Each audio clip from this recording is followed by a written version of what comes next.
G'day and welcome to the Drive Able podcast. I'm Brad Williams and over there is Ali Akbarium. And today we're talking about driving modifications with Eric Russell, MBE. Eric is an Australian Paralympic athlete, coach and administrator, and a big interest in cars. So we're super excited to talk to him. But if you haven't heard about Eric, let's just list off a few of his achievements. In 1976 at the Toronto Games, he won gold for the men's discus, men's pentathlon, men's shot put, and got a silver in the men's javelin. And then in the 1980 Games, he got a gold in the men's shot put, men's pentathlon, and the men's discus. So he's a bit of an overachiever in the athletics world, but we're super excited to interview him because Tim Maloney, if you haven't caught up with that interview that we recently did, go and have a listen to that one. But he said that we had to talk to Eric because of his interest in cars. So Ali, I'm super excited to get this chat underway with Eric. What about you? Yeah, super excited. Let's speak to him. Welcome to the Drive Able podcast, where each episode you get to listen to two of Australia's leading professionals in the area of driving and community mobility for people with disabilities. In each episode, they interview drivers, carers, and industry experts and share the insider's guide to driving with a disability. Here are your hosts, Brad and Ali. Hi everyone, I'm really excited to get into today's interview, but before we get started, we just want to do a quick shout out to our sponsors who make this show possible, Mobility Engineering and Williams OT. This show takes time and money to put together and we are forever grateful to their passion for our industry. Okay, enough of the business, let's get into the interview. Today we have Eric Russell joining us today. G'day Eric, thank you for joining us. Let's kick off first by introducing yourself with a little bit about your disability, what it actually is, how you came about it, etc. And yeah, over to you, Eric. Yeah, thanks, Ali. Thanks, Brad. I had a motor vehicle accident in Port Moresby in 1971, and that left me with what when in those days was called a T10 incomplete spinal cord injury. And I had a lot of trouble with fluid retention in the legs, and as a result of that, I ended up having bilateral mid-lower leg amputations. Okay. That was really positive and not a problem.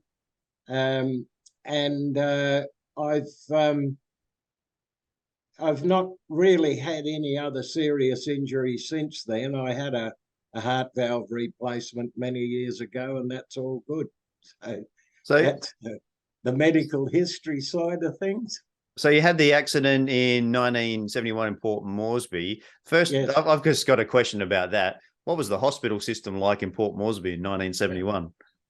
Perhaps the tale about they never had a lot of equipment or anything there.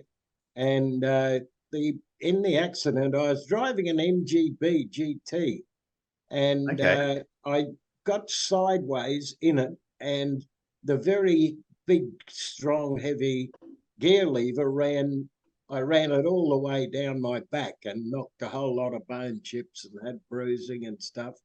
And they were really worried about me in hospital, but luckily there were two surgeons lecturing at the uni at the time that came, and they would talk through the operation on the telephone from Royal North Shore, apparently. But the interesting part about it, and to answer your question really with a bit of a joke, we never had any catheters. So the little Papuan nurses used to stand on my bladder to get me to empty the bladder. Oh. Standing on it with pumping it out for you. Oh, geez. Yeah, righto. That sounds so it wasn't all that good, but I spent 18 days there, and then I was rehabbed in Brisbane. Yeah, right. Yeah, no, I mean the hospital system in Australia in 1970s compared to what it is now is chalk and cheese. just can't imagine what the hospital system was like in Papua New Guinea back in those days. Well, Do you think that being in that system maybe caused more risk to your injuries or made it worse? No, I don't think so. Had those two surgeons not been up there lecturing at the time, then I think, yes, it could have been worse. But I have an incomplete lesion. I had sensation to the knees anteriorly, but just from the belt line posteriorly. So I was a bit of a mixture.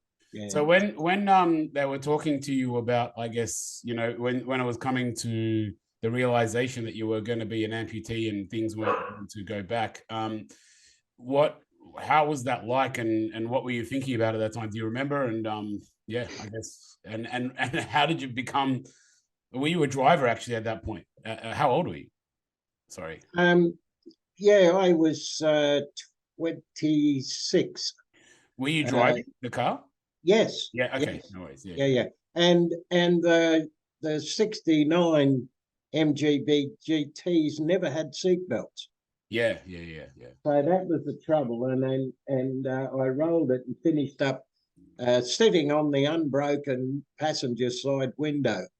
Yeah. Wow. With the car on its passenger side. So yeah, that's very tough. But so you were driving, a standard car in a standard way back in that time.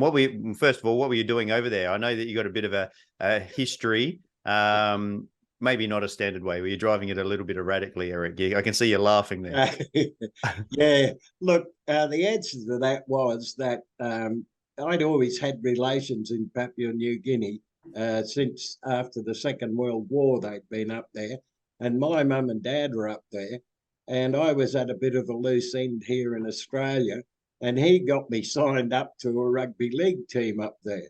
And they played very, very good rugby league up there. So off I went to play rugby league. But it was all my own fault. And I played a match. I went to a club afterwards. We went to a birthday party after that and had an argument with my girlfriend at the time, was angry, drunk, driving too fast.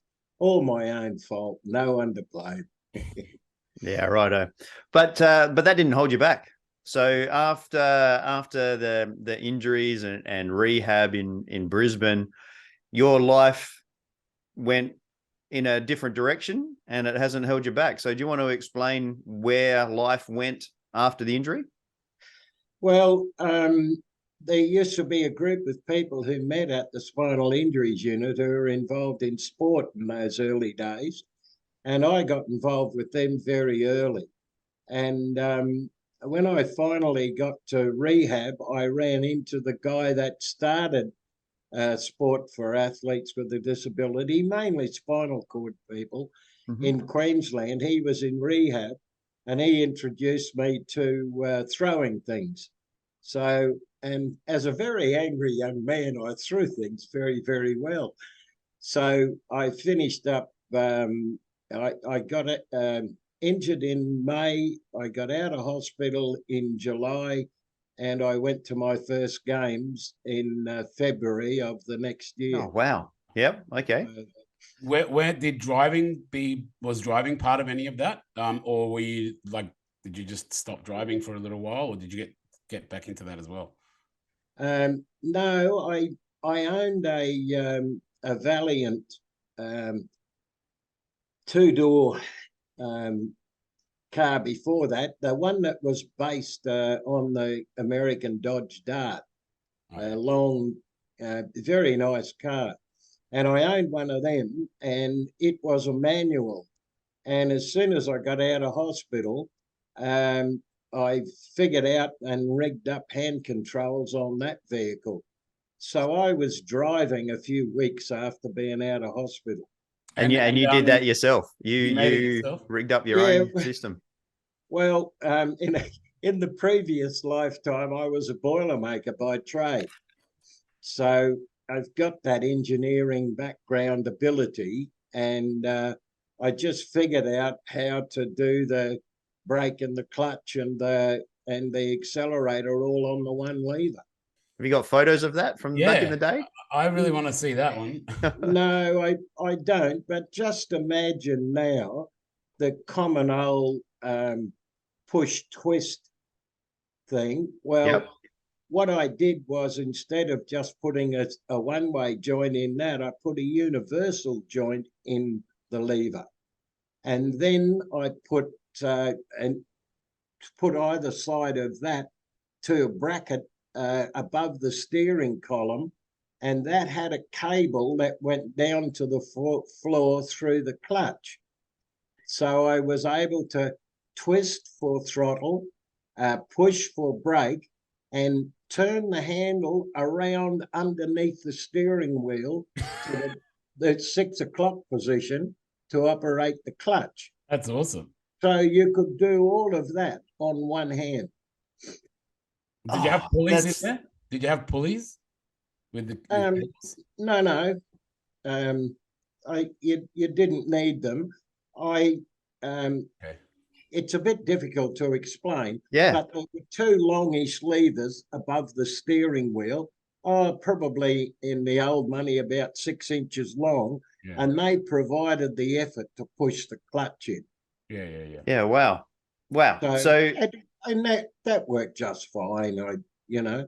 I love the 70s in Australia in regards to the engineering that happened. You know, that post-war era through to the 80s, the engineering side of Australia was amazing and came up with a whole lot of things. And we've spoken to a couple of people that have invented their own hand controls through that era, and it just blows my mind in regards to where we're in Australia right now, where everything has to be engineered and passed through. It's a different era, and it's actually interesting because when we speak to people, I reflect to anyone, there was nothing around, so everyone had to just make their own things, and just figure it out. And it's actually really cool that it just shows you anything is possible, and how creative the humans are, and they can make it work.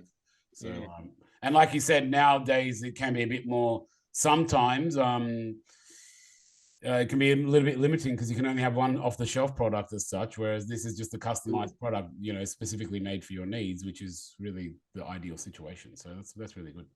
It's amazing. It's amazing. So you did your Valiant, and not light in steering, not a light car. That would have been fairly hefty on the steering arm, on the shoulder. Yeah. Was that your throwing arm? Was that your throwing arm? Was that the steering arm? Was the throwing arm? Yes. Yeah. There you go. Yeah. But yes, I'm left-handed, so I always set up with the steering wheel on the left hand and the levers on the right. I got rid of it, and I would probably still have it if it wasn't for the fact that my parents came down, and I gave them the car for the time they were down here, a couple of weeks. And my dad said to me when he went back, he said, something wrong with it. The clutch is just too hard. Well, it turned out the clutch and pressure plate stuff had its day. So I sold that car then, and I bought then an FB Holden. Oh yeah. Another light car, a little bit lighter than the Valiant, maybe. Very good. All right. So, well, let's just go back a step. You said that you got out of hospital in about June or July, and then you competed in your first games the next year. Give us a little bit of a history about your around the sport and where your life went to with sport. Well, when I saw these people coming into the spinal injuries unit, and then when I went to the rehab centre and that bloke grabbed me, well, it just so happened then that in early January in 72, there was what they called the trials for the Queensland team to go to Sydney. And he connected me up with that group and said, look, go out to the trials. So they hadn't figured on having anybody that threw stuff, and we were in a grassed area outside the spinal injuries unit. And they gave me a shot put and said, well, have a go with this. And I'd never used one before. So to that extent, I just sat in the chair and waved the arm and shot put it. And there was a guy there called Roy Fowler, who's an absolute legend in Queensland and Australia, and in the early days. And Roy said to me, they don't do it that way. They turn side on, grab the handle at the back of the chair and shot put out the back of the chair. So I tried that. And then Roy jumped up and got all excited and said, measure that, measure that. And when they did measure that one, they found out it would have been the Australian record. Oh. So your first throw in the right technique was an Australian record. Well, yes. But it wasn't allowable. It was just the trials outside the back of a hospital, you know. So that meant it was a bit difficult for them not to say, oh, well, we can't take this newbie guy to Sydney for the games. But anyway, that started. And I was, from the first games in, I was locked in on sport. And then I started playing basketball. They introduced me to that. So I played basketball and did shot put, discus, javelin down in Sydney. So what was it about the sport that kind of attracted you to it? Probably lucky that I was a fairly big brute of a guy and did very well first up. Okay. Those first games, I got 2 bronze and a silver, so for the 3 events, and they could see, particularly a guy from Sydney, could see that I had some potential, so they selected me for the last of the wheelchair Commonwealth Games in New Zealand in 74. I apparently just missed selection for 72 Heidelberg, but I was too young too early, you know. Yeah. So, and then you went off to 76, and things happened in the 76 games. Yeah. By this time I was attending university, studying human movement, which was the new breed of phys ed in those days. Yep. And so I got very, very good coaching and a good training stuff there. So I went to the Paralympics, and having had about 2.5 years of really good training then, I did pretty well over there. The biggest controversy over there was the fact that I was working in the university with a Canadian, and his mother lived in Toronto where the games were, and she knew that there was a big issue about South Africa coming and the Canadian government. And so I knew about all of that in the lead up to it. And the thing that annoyed me was the fact that South Africa eventually came. The government stopped the money, and the people contributed 3 times what the government was going to give them anyway. But the problem was, for me personally, was that the Jamaicans sent their team and then told them when they arrived in Canada they could stay but not compete. So they were around the village in their bright yellow and black striped sports gear and weren't able to compete. And the fact that a government had stooped so low as to use people with a disability to stress a political point. And we had South Africa there because they obeyed our constitution and they brought mixed race teams to games for 10 years. So I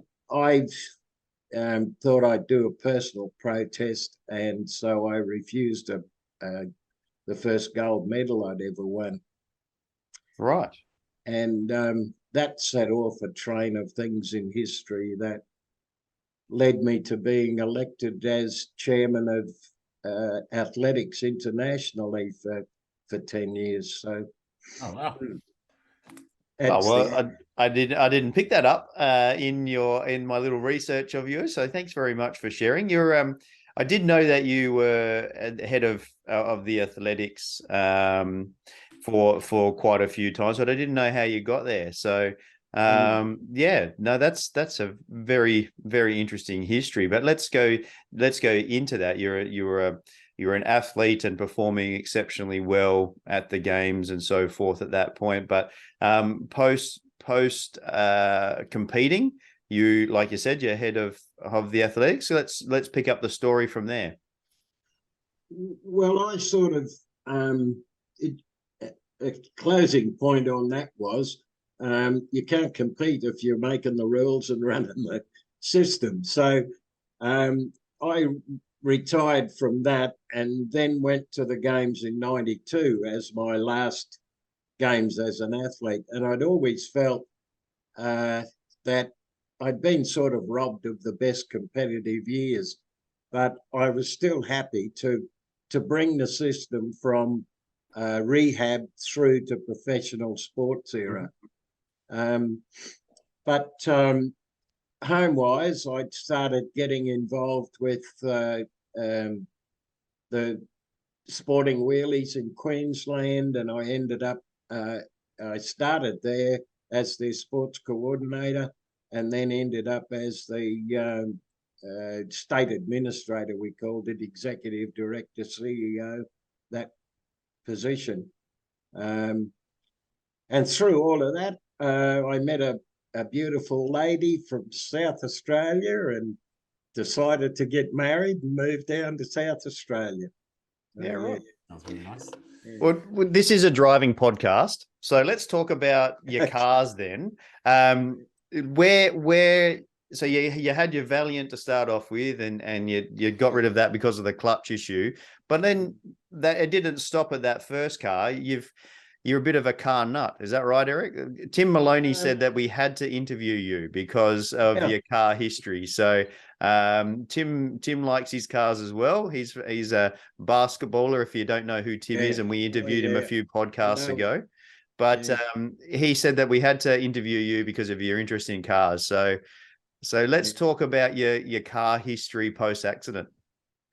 Yeah, I eventually finished up with the FB Holden, and it was the model, if you know it, that had the fins at the back and everything, and it was sort of very American long bits, and I looked at it and all I could see was convertible.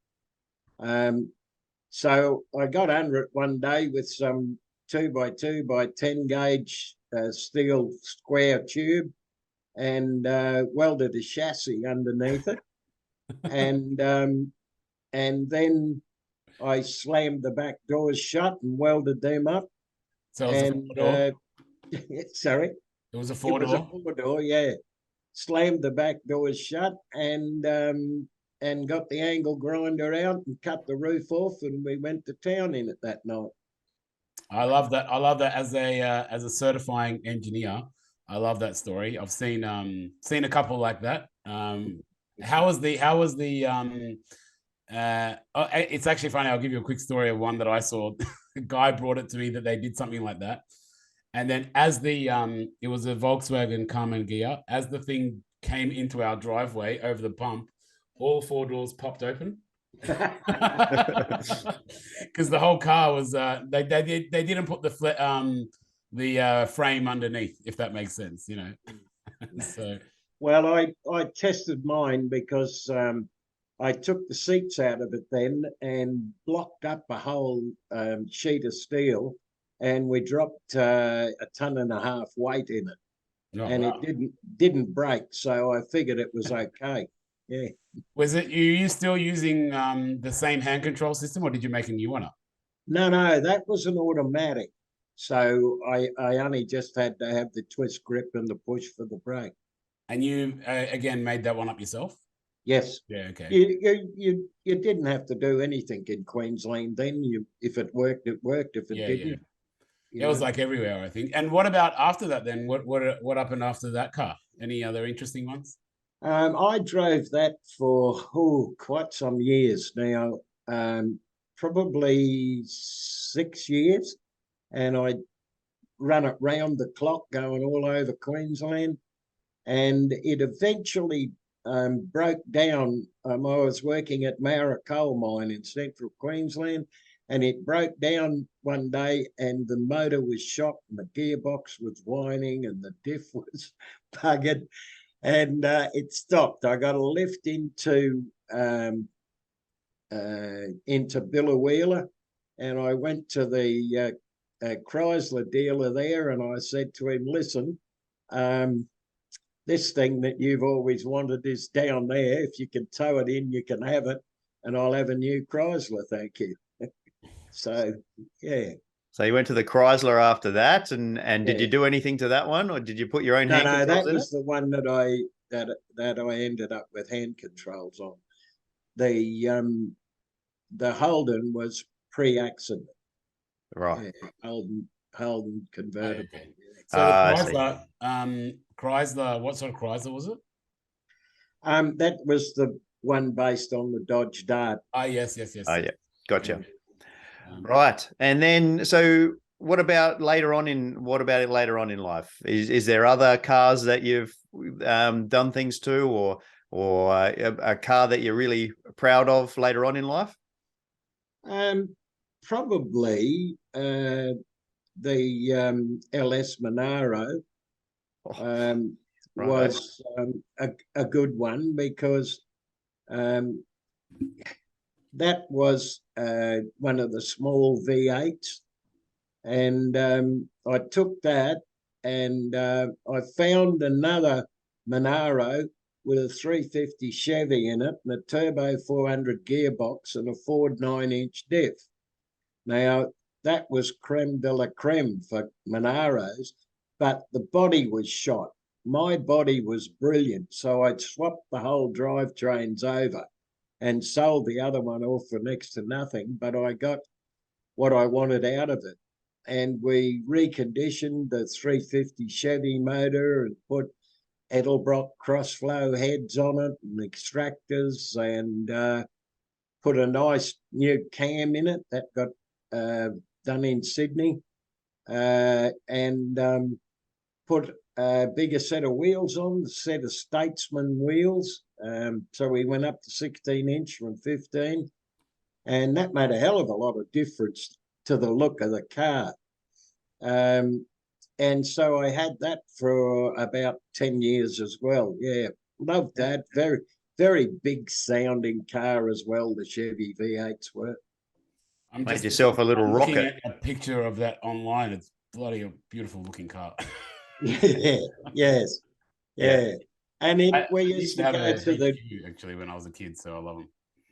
We used to go to the drags with it in the Monaro Car Club, and the hand throttle couldn't give you full throttle like you need straight off the bat. So the guy who was president at the time used to put his 13-inch slicks on it, 15-inch, I don't know what they were. Yeah, 13, I think. Put his slicks on it and take it out. So it got into the 12-second, mid to low 12-second bracket at the drags. Yeah. And then you put the standard wheels on and drove it home. Wow. Beautiful. Lovely. So I asked something, I guess, with all of this old school technology that we're talking about in older cars. Now in 2022, what are you using now, if anything? And how was because I guess, the reason why I'm asking is in these days, the old handmade stuff doesn't seem to be as easy to get through. And so you got to just buy products that are all compliant and so on. And so have you made the transition to that, and how was that, and what are you using, and how's that all been? I actually bought, when I got rid of the Monaro, I bought a Mercedes-Benz, and that's an 86 SEC, so a two-door sedan. I had the SLC before that, but it was too low. The transfer up into it for my wife was a bit hard. So I bought that. I've recently put that on historic reg and bought a Ford station wagon and converted that into a camper van. Oh, wow. Oh, okay. Right. And what controls are in those cars? I stuck with, and my wife stuck with the push twist forever. Oh, the motorbike throttle type scenario. Yes. Yep. And you're still driving with that now? Yes. Yep. And is it the Ford that you're driving every day now, or what are you driving every day? The Ford is the everyday driver, yes, and the Merc is under the cover, comes out for 90 days a year. Yeah, right. Beautiful. And with the I'm interested just to quickly ask about the camper setup. How often do you get out and about camping? Not as often now as I had done, but I've done, I think, 3 or 4 trips to Queensland. I've done the Ayers Rock, Northern Territory, West Australia, Nullarbor Plains. And you just sort of sleep in the back there of the wagon? Yeah, yes. I took out the back seats and put a platform in there, and I've got water storage and storage for other stuff underneath that. And then we put a set of cupboards down both sides of the back, from the back door to the tailgate. Yeah. And then we put a sink in with an electric pump and a fan and a mattress, and I sleep across where the back seat used to be on the platform. So it's that sounds like there's a lot of stuff in a Ford Falcon. That's right. But exactly, where does it all fit? I can't picture it. We're going to have to get you to send through some photos, Eric. Yeah, that'd be pretty cool. We'll put some photos in the show notes. Because I guess a couple of things. I'm a certifying engineer, and I inspect motorhomes all the time for compliance. So it'd be pretty cool to see. I haven't seen one in a Ford Falcon, I guess. And me myself, I've got a Subaru Outback, which my wife and I, we just get in the car and just go out into the desert and sleep in the back, every 3 to 6 months anyway. So, and I love doing that. And so yeah, that's really awesome to really hear. And I think I got one more question. Yeah. In regards to your this is an OT functional question. In regards to your wheelchair, you said you're incomplete. How much function do you have of your lower limbs, and what do you do with your transfers, and what do you do with your wheelchair when you get in and out? For the people that are listening and go, oh, I won't be able to do that because I can't get into the back of the car and so forth. Let's just talk about the transfers and how you get in and out and those type of things to give people a bit of an idea of how you do it. Yep. Well, I set it up with an old Waymo roof hoist for the wheelchair. Yep. And I did that. I don't have that on the Merc, but I do. Hold on. So while he's getting that, the Waymo is a wheelchair lifter that lifts a folding frame wheelchair onto the roof, and it sits flat on the roof bars. Yes. Yeah. And then I transfer into the driver's seat, and I cut the console out and put a lower console in. It's actually bigger in volume, as it turns out. It's a bit wider and whatnot. And then I transfer from the seat onto the console and then slide between the 2 front seats to get on the back platform. Okay, right. In the back. So the back platform is level with the console and level with the back part of the car. I see. So that's all flat. That's how you get through to there. Before we came on, we did speak about getting Eric back for another chat from another angle, and I think maybe it can be done in front of that car. Given the topic we were talking about as well, and you've worked on that car, I think a lot of people would like to see what's going on there. I would. Well, yes. That console sounds pretty interesting as well. Yes, I'm back to using a slide board for transfers now. Being 78, I'm not quite as strong as I used to be. Those shoulders have been through a bit.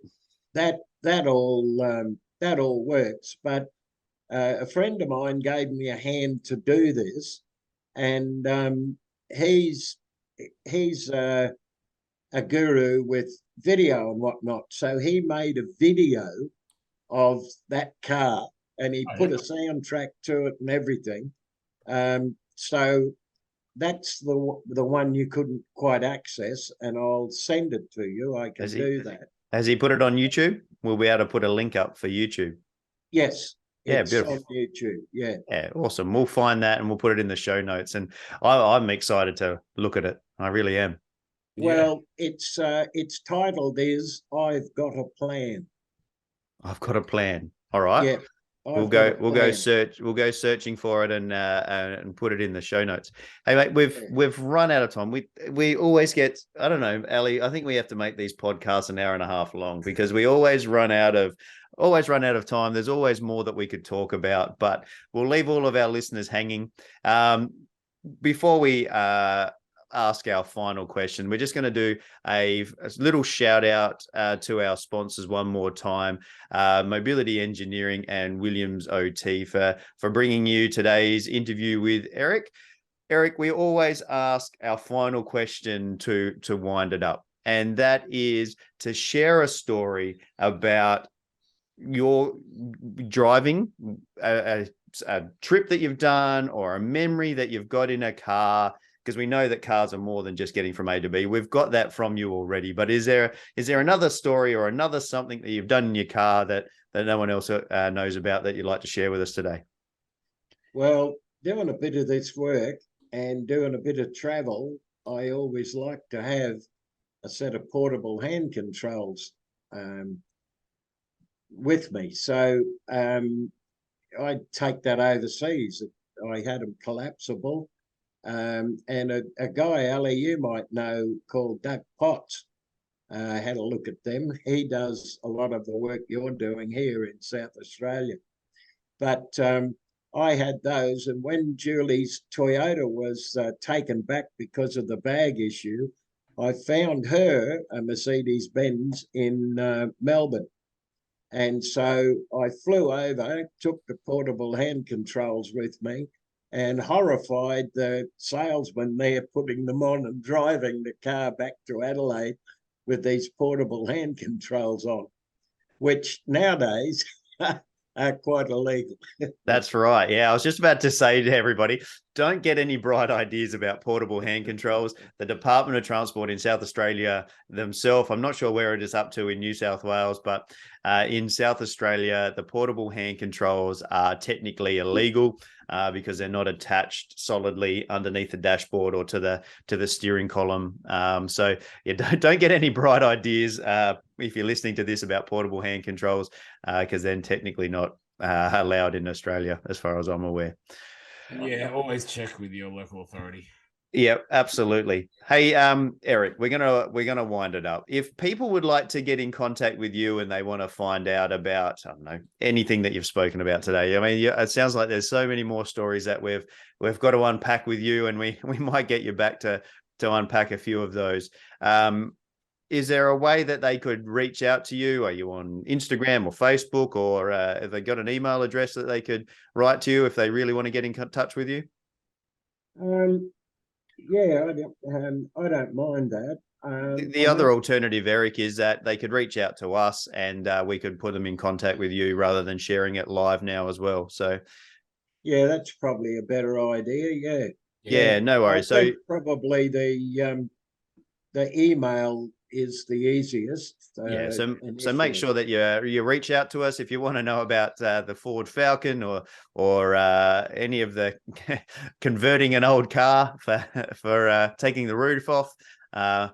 Reach out to us. We'll put you in contact with Eric. And Eric, I just want to say a massive thank you to you for coming on and sharing your stories in regards to your sporting history and your cars as well.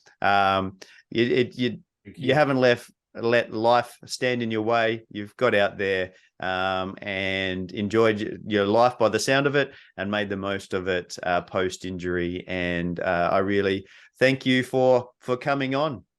Thank you. Thanks very much for having me, guys. No worries. Everybody stick around, because as we do in every episode, Ali and I are going to do our top 3 takeaways from what we've learned about this story, and just highlight the little bits and pieces that we've picked up along the way with our expert analysis. So stick around for that. And Eric, thank you very much. See you next time. Thank you. Eric. All right, welcome back. That was a great interview. And in this section, we bring our expert analysis and top 3 takeaways from the interview that's for this episode. This is where Brad and I provide our more than 30 years of joint experience in the industry, helping people with disabilities to drive and get out in the community, to basically reflect on what we thought were the main kind of learnings from this lesson. So, Brad, what do you think? What's lesson number 1? Yeah, look, I really want to thank Eric for coming on, but I also want to thank him for sharing his stories. And what we picked up was the ownership of his accident and his behaviors really early on. It sounded like to me that even in Port Moresby, in the hospital there and so forth, he took ownership of his accident, that he was, he knows that he was having an argument with his girlfriend at the time, and was drunk and was driving too fast. He mentioned all of that, but it seemed like he took ownership of his accident really quickly and was able to accept the consequences of his behavior really quickly. And we've spoken to Eli Moon in the past, and we've also spoken to Matt Caruana in the past as well. Two interviews that stand out to me. There's a couple others in there as well. Mitch Stone as well. About the boat ride pretty openly. A boat ride. Yeah. Where they've taken ownership of their behaviour and how it led to where they've suffered an injury, mainly a spinal cord injury, but also the head injury for Eli as well. But able to take ownership of behaviour and the consequences of it. And once they've been able to do that, they've been able to move to the next stage of their life. And I don't think it's something that a top takeaway or anything that you can learn from us. It's just something that stands out to both Ali and I in regards to how people are able to move on and make the best out of their life thereafter. So a quick little side thing, and I want to get people to go back to one of our early interviews with Matt Caruana.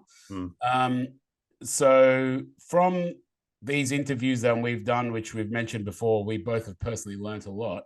One thing I've learned is that it doesn't look like you can actually move on until you accept those consequences and accept your actions. So Matt spoke about how he, as a young child, attempted suicide and it didn't work. And then on the back end of that, he spent I think over a year in pretty bad depression and, not accepting his situation. And if you recall, he talks about a story of being on a train, and this kind of rough around the edges bogan guy kind of confronts him and is like, what the hell are you all sad about? And something, I can't remember exactly the story, but he talks about how he turned around and said, well, this is what I did. And the guy was like, well, you're a freaking idiot, aren't you? And that conversation helped him to start accept. And he said that conversation was what changed his life and started moving him forward. He accepted, and now look where he is. He's a national public speaker. In fact, I follow him on the socials, and he's even starting to get a little bit of leg usage back with some insane, electronics. Yeah. And also just doing a lot of hard work, So the point is he was a very, very clear example where he himself said he couldn't move on until he was able to make that acceptance of his actions, and then able to move to that next phase in life. So there's a couple of others as well that really stand out. Rob Lucan got bitten by a mosquito. Yeah. And just and able to just flick over to, well, that was bad luck. And then move on with the next one as well. Alex Chisholm, able to accept as well and become the Uber driver and look at the next phase of his life. It's come out over and over and over again with the interviews that we have. We're not saying that it's easy. We're not in the situation ourselves. We're not putting our hand up to know what it feels like. we're just reflecting on that the interviews that we've had, that this seems to be a repeated story from our perspective, that the people that are not getting on with life. That doesn't sound right, but I can't think of a better way of putting it out there. That it just seems to be a common thread that the earlier you're able to accept where you're up to and what's happened, the maybe the better outcomes that there are for you. And it seems to be, in particular, the consequences of the actions that you've taken. Like we've, every human has choices, and sometimes we make choices which get us into a position where we're not happy with. And disability or not, that is a general kind of thing that it's good for everybody to have. Once you accept the consequences of your actions, it just makes it easier for you to move on. So yeah, but we don't want to get too deep into a life coaching lesson here. So no, we're not psychologists. We're not anything else like that. It's just a common theme we've seen, and we haven't lived through it. So please, if you're struggling, make sure you go seek professional help in regards to assisting yourself to move on and accept where you're up to. Just to put it out there, Matt's interview was episode number 10. So if you want to go back that far, we're beyond 60 now. Go back to episode number 10, and have a listen to that. I mean, trying to attempt suicide and it not working, and then moving on with life thereafter, and now as an inspirational speaker, it's a great interview. It's a great interview. Which I think then leads us to the next lesson, which was around sports and community. So, so like we've seen here before in this podcast many times before, and I just want to give it a bit of context before we talk about it. Something that Brad and I were talking offline before we started this interview was one of the issues with this, with what disability community faces is, actually a perfect example is a really good friend of my wife's, which I was speaking to last week. Really, really highly autistic child. And she was just like, this child is never going to work. He's 18. His condition is such that he's never going to have a job. And so he needs to have activities in his life. Now that he's finished school, they're looking at activities to keep him busy so he can live life, but he's not living the standard life everybody else is. He's working. He can't work, right? So one thing, I guess, which seems to keep coming up more and more, or just repeatedly, is getting into sports as a disabled person is almost like the kind of like the elixir of the gods as to what you need. It's like everything in one. It's like a whole package. Whilst it's kind of like, if I can get into a sports community and get into sports, I'm ticking off probably about 50 to 70% of my human needs. And I'm going to feel pretty satisfied. I'm going to have a community. I'm going to have friends. I'm going to have something that I'm working towards, goals, like someone mentioned before, Mitch, I think it was, got a girlfriend, all these kind of things. So, it just allows you to have access to, let's say a human being's community and needs is like from 1 to 10. This probably ticks off 7 of those 10 items, in an instant way. So I highly recommend getting involved in that. Seeing that people have got girlfriends, seeing people getting in and out of their car, seeing people compete and enjoying and laughing and giggling and all that kind of stuff associated with the sport. But it doesn't have to be sport either. I mean, we spoke about it in our reflection piece in the previous episode after 60 episodes.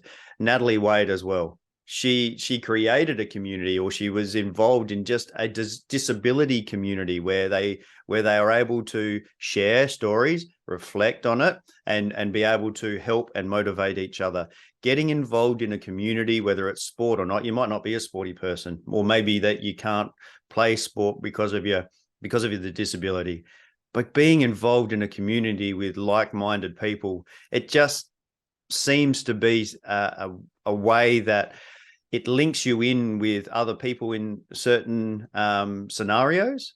And then it's not what you know, it's who you know. And that's the same for everybody, isn't it? In regards to getting jobs, in regards to the next phase of your life, enjoying life. It's who you associate with to help you move on to that next phase of life. Yeah, before we get to the last one, I will just quickly reflect on Nick Tiago as well, and just say it doesn't have to be always the standard way. So he found a way that he could integrate with his community by going, like we mentioned in the reflection, going and picking them up from nightclubs and bringing them back to his house, and whilst it meant he didn't go to the nightclub, it doesn't matter. He found a way that he can be involved with what he's got, and he was very satisfied. So don't think, oh, well, I can't play this sport, or I can't do this, or I can't do that. Get involved in the community. There's always a place for someone. Yeah, I hope that he listens to this. Nick, know you're having a bit of a hard time at the moment, so hopefully you're listening to this, and yeah, mate, we're there for you if you need.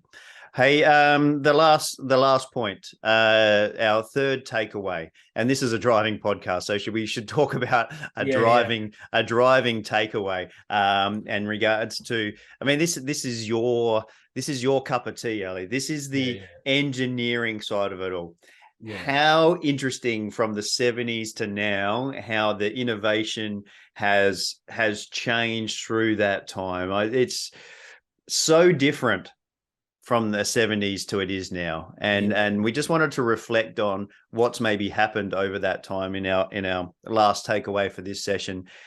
Geez, it's changed a lot. Yeah, well, one of the things which I thought was really cool, and in a way, as a sort of I guess a nerdy engineer, it makes me a little bit sad that I think the personal innovation that people have is losing because there's more options on the table, like we've discussed. It's a great thing that there's millions of different hand controls or whatever, hundreds of hand controls out there. But the fact is, these cool innovations like this, three-way hand control that can run manual cars and all this kind of stuff doesn't exist anymore because you don't have the collective creativity of the individual random over here or that person over there that was forced to do something, and I think I wanted to cover that a little angle there, that innovation always comes when you're forced to innovate. And having a lot of products and NDIS is great, but it also can make us a little bit lazy and can make us a little bit like, oh, well, we give up. There's nothing off the shelf for this person. And it goes back to a point which I've always mentioned and we've mentioned here in this podcast. If it's not working for you, don't accept it. Kick, scream, shout, tell them to F off or P off or whatever. It's not working for me. I need something better. And as you heard with Eric, you can make anything. You can get a Boilermaker. It may not be a perfect, like I said, like we've interviewed, high-end satellite controls, all of that stuff. They're great. But if that's not working, we can make something. Something can be innovated, and we need to push back and say, hey, this is not good enough. This is the NDIS. It's what's made for you. And you can make stuff, and I love hearing those stories of those cool innovations, out of those. Yeah.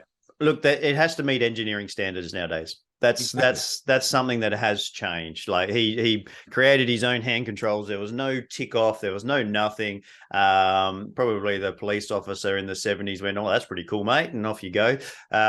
It's a bit different nowadays. Look, we do have to meet engineering standards, and Ali, you're one of those certifying engineers to be able to do that. There are certain criteria that has to be met from a safety point of view, because you don't want that hand control skewering you to the seat if you're ever involved in an accident or anything else like that. So, and that's why those portable hand controls have been seen to be an issue.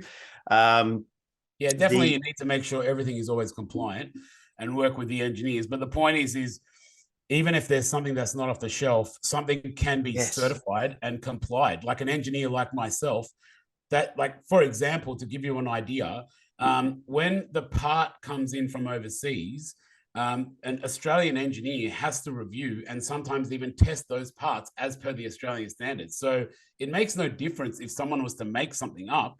It just might mean that it's a bit more expensive because they have to make maybe 2 of them to have one tested by an engineer and pay for that testing. Now, if that is what has to happen, then that's what has to happen. It is sometimes it is what it is, a bit more expensive, but we've already spoken to people doing $180,000 conversions on their cars with robotic hand controls and high-end hand controls. So it's not going to cost you that much money. Let's put it that way. So if you've got partial function of one limb, it's worth exploring driving. Yeah, you might be thinking that, oh no, that doesn't relate to me. But there's if we've got partial function of one limb, and look, we've got wheelchairs being driven by chins and mouth, all that kind of stuff. I'm sure that kind of innovation's not too far away for cars. I'm sure about it. But with driverless cars now as well, I mean, the options are going to change for people as moving forward. There's going to be a whole wave of people that are able to drive and be independent that weren't able to be independent before.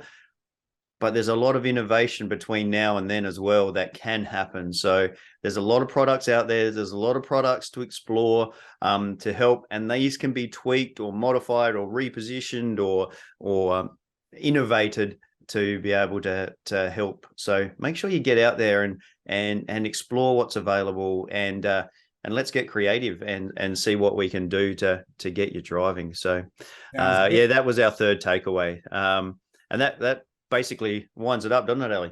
Yep, it does. So we just want to do a shout out to our sponsors that make this show possible. If you're looking to jump on the sponsorship bandwagon for the Drive Able podcast and help us take this podcast to the next level, bring on more interviewees, make sure that you reach out to us. But currently our sponsors are Mobility Engineering and Williams OT, and we just want to do a shout out to them. Williams OT, driver assessments and rehab is all the pieces of the puzzle to assist people with disabilities to reach their driving and community mobility needs. And Mobility Engineering is a team of passionate and dedicated people focused on bringing Australia's largest range of suitable transport solutions for all walks of life. It was a great interview with Eric, but as we say in every episode, the advice provided in this podcast is general in nature. So if you've got any queries about what can work for you, make sure you get in contact with your local OT or mobility dealer and set yourself up with a trial, because trials really do put you in the driver's seat. That's it for this episode, and we can't wait for the next one. Ali, thanks very much. Thanks, Brad. We'll see you next time. Thanks for listening to the Drive Able podcast with Brad Williams and Ali Akbarian. If you like what you've heard, make sure you like, rate, and subscribe. It really does make a massive difference. If you or anyone you know would like to share a story about driving with a disability, or you would like to get in contact, find the show notes, or find the resources mentioned in this episode, you can find us on Facebook. Just search @Drive Able Podcast for more information.